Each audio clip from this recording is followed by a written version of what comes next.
Hello, my viewers. Favored day on psychological realities. Please subscribe to my channel. I'll appreciate. Thank you. Today we are going to talk about one young man by the name Victor on Only One Touch channel. Now, One Touch channel belongs to Untouchable Comedies. Untouchable is one of the Nigerian content creators, and the story is about Victor sending his girlfriend money to buy land and a house. And apparently he had sent about 40 million to the girlfriend to buy the house. And the girlfriend sold the house as a seed to the pastor.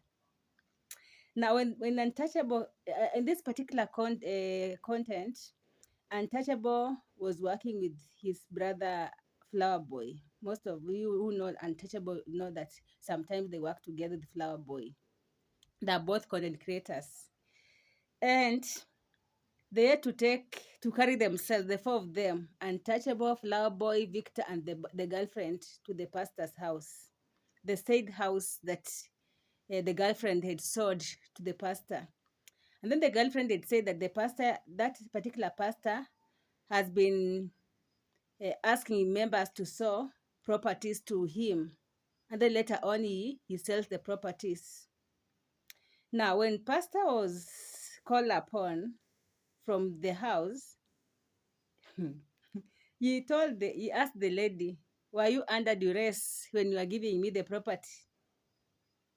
The pastor was, to me, he was a bit arrogant, and I'm doubting whether he's a really true man of God. I don't want to judge him, but the way he behaved. Now, my question is, if a pastor promises you something, like you need to sow for you to be blessed, and at a point you want to recover whatever you sowed, are you allowed to go and take it? Now, if you want to go and pick back your property, is it hard for the property to be returned? Because it's not like money that they might have used. This is a property that is there. Now, what makes people feel that because you are a man of God, you are now claiming, because you're saying that, you see, do not touch the man of God, do not touch the man of God.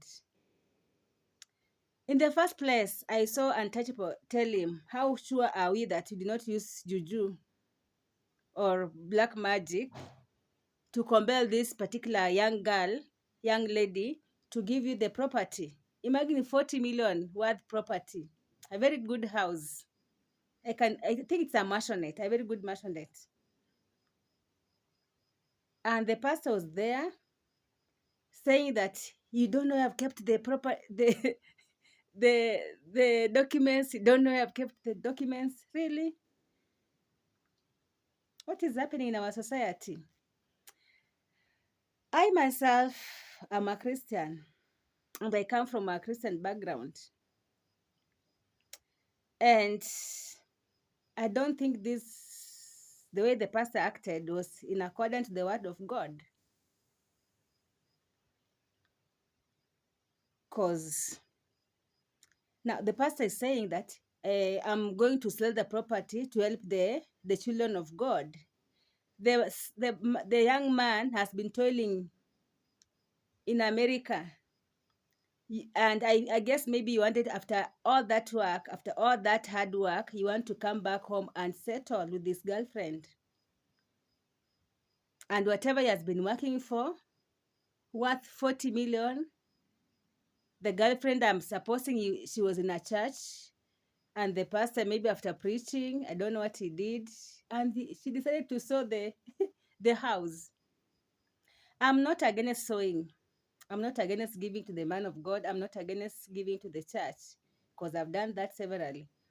But again, I'm talking from a point of where the so-called man of God take advantage of the flock, because we've seen these things happening everywhere. You've seen people sow children's school fees. You've seen people sowing lands, and when you ask them, they'll tell you that they were not even aware. Some of them, it's like they use magic. And some of these pastors, they threaten the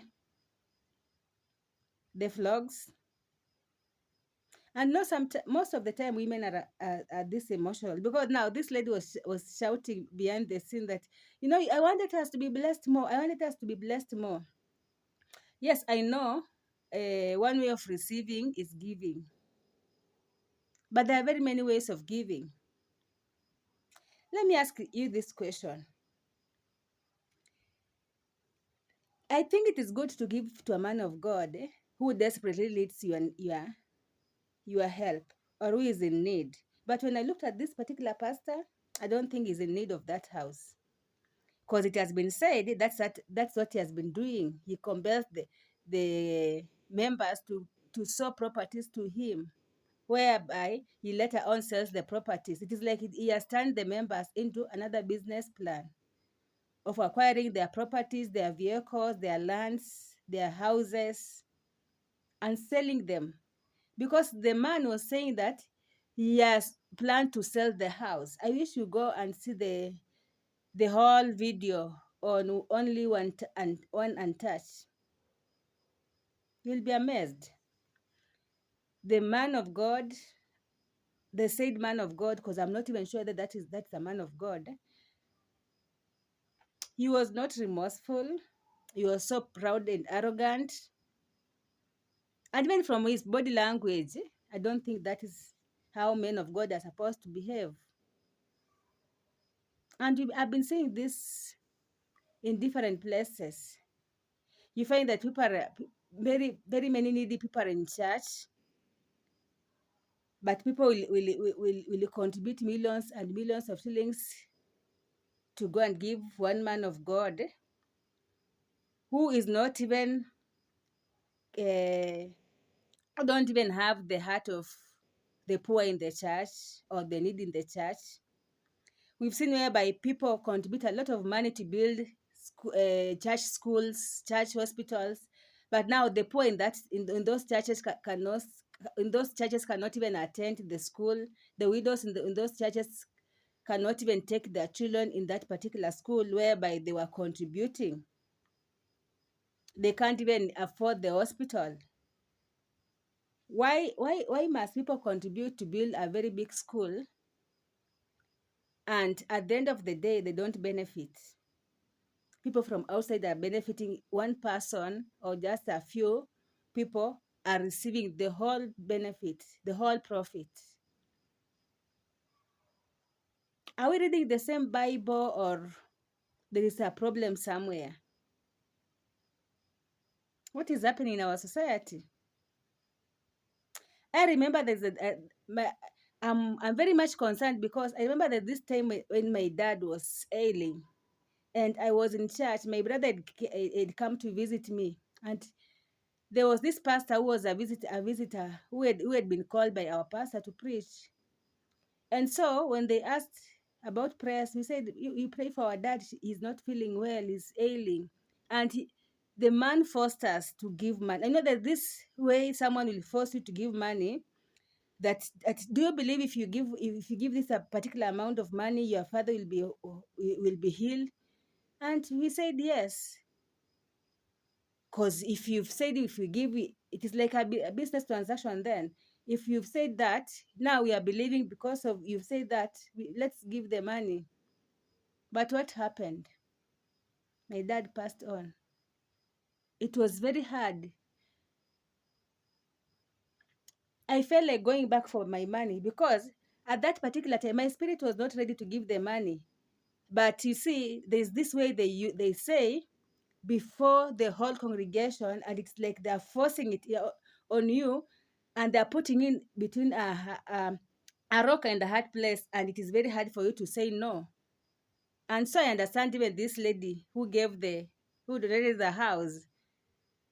Mine was not that a lot of money, but the truth be said, I was compelled to give that money. We were compelled to give that money with my brother, because now you've been put in between a rock and a hard place in the church, and the man of God is saying that. I don't want to say much, but do you think that man of God was right? Please subscribe to my channel. Thank you.